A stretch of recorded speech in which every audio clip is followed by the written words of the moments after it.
Bouncer বিতৰ্ক সন্দৰ্ভত মুখ খুলিলে গায়িকা মৰ্মিতা মিত্ৰই। বংগৰ পৰা আহি অসমৰ মঞ্চ দখল কৰা মৰ্মিতা মিত্ৰৰ মহিলা বাউন্সাৰ। বৰ্তমান অসমৰ সকলোৰে চিনাকি মুখো, চিনাকি নাম মৰ্মিতা মিত্ৰ।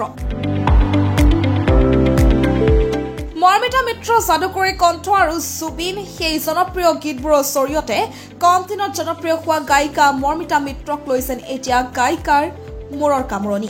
এটাৰ পিছত এটা অনৰ্থক বিতৰ্ক চেন পিছ নেৰা হৈছে বংগৰ গায়িকা মৰ্মিতা মিত্ৰৰ। কেতিয়াবা যদি মঞ্চত নৃত্য কৰাক লৈ, আকৌ কেতিয়াবা মঞ্চৰ পৰা দৰ্শকক কথা শুনোৱাক লৈ। শেহতীয়াভাৱে মৰ্মিতা মিত্ৰৰ মহিলা বাউন্সাৰক লৈ গোটেই অসম তোলপাৰ। বহুতে কৈছে অসমৰ গায়িকা নকৰা কাম কৰি দেখুৱালে মৰ্মিতা মিত্ৰই। আচলতে কিয় ল'ব লগা হ'ল মহিলা বাউন্সাৰ? দুলীয়াজানত সংবাদ মেল পাতি স্পষ্ট কৰিলে নিজৰ স্থিতি। সোণাৰী চাপৰিত আচলতে কি হৈছিল ক'লে মৰ্মিতাই। মোৰ মেকআপ আৰ্টিষ্টৰ প্ৰয়োজন নাই, সেইকাৰণে মই মেকআপ আৰ্টিষ্ট লোৱা নাই। কিন্তু মেখেলাটো পিন্ধিবলৈ অকলে অকণমান অসুবিধা হৈ থাকে, আৰু গোটেই টিমত ল'ৰা আছে, তো মই কোনোবাক ক'ব নোৱাৰো যে মোক মেখেলাটো পিন্ধাই দিয়ক প্লিজ। সেইকাৰণে মোৰ গোটেইকেইটা, মোৰ লাগেজ পেকিং, মোৰ গোটেইকেইটা মোৰ ভণ্টি দুজনেই কৰি থাকে, আৰু অবভিয়াছলি মোক মানে ছেফটি দি থাকে। মানে ষ্টেজৰ পৰা ওলানোৰ পিছতে পৰিস্থিতি ইমান বেয়া হৈ যায়, কণ্ট্ৰল কৰিব নোৱাৰে কোনেও। তো সেইকাৰণে তেওঁলোকে সদায় মোৰ লগত থাকে। মোৰ লগতে মই যেতিয়া এণ্ট্ৰি কৰোঁ, মোৰ তাৰ পিছতে সদায় থাকে।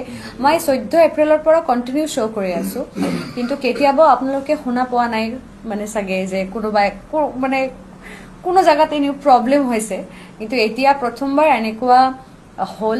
মই মোৰ ফালৰ পৰা এটা কথাই ক'ম, সকলো ৰাইজৰ এটা কথাই ক'ম, আপোনালোকে যদি মোৰ কিবা কিবি ভুল দেখিছে, আপোনালোকেতো ভিডিঅ' চাইছে অলৰেডি, মই কোনোবাক বেয়াকৈ কোৱা নাই। মই প্ৰথমবাৰ কৈছোঁ যে মোৰ ভণ্টিজনীক মই সুধিছোঁ যে কি হ'ল, একো হোৱা নাই বাইদেউ, তুমি গাই থাকা। গানটো শেষ হোৱাৰ পিছতে মই ক'ল কি হৈছে, সকলোৱে মোক বেয়াকৈ গালি পাৰিছে, হ'ব চাগে, ঠিক আছে। মই ক'লোঁ ঠিক আছে, আকৌ যদি গালি পাৰে বা বেয়াকৈ ব্যৱহাৰ কৰে তুমি মোক জনাবা, তাইৰ কিবা প্ৰব্লেম আছে মই মাতি দিম, তেখেতক মঞ্চত মাতি দিম, মাইক্ৰফোনটো দি দিম, তেওঁক ক'ব পাৰে, অসুবিধা নাই। যেতিয়া মই মাতিলো মঞ্চত, তেখেতে অহা নাই। প্ৰথমত আপুনি যিটো প্ৰথমত মোক সুধিলে, মই আপোনালোকে জনদাই দেখাই দিলে যে 2.5 ঘণ্টাৰ এগ্ৰিমেণ্ট হৈ থাকে, কিন্তু মই অকলে 2 ঘণ্টা 10-15 মিনিট মই প্ৰগ্ৰাম কৰিছোঁ।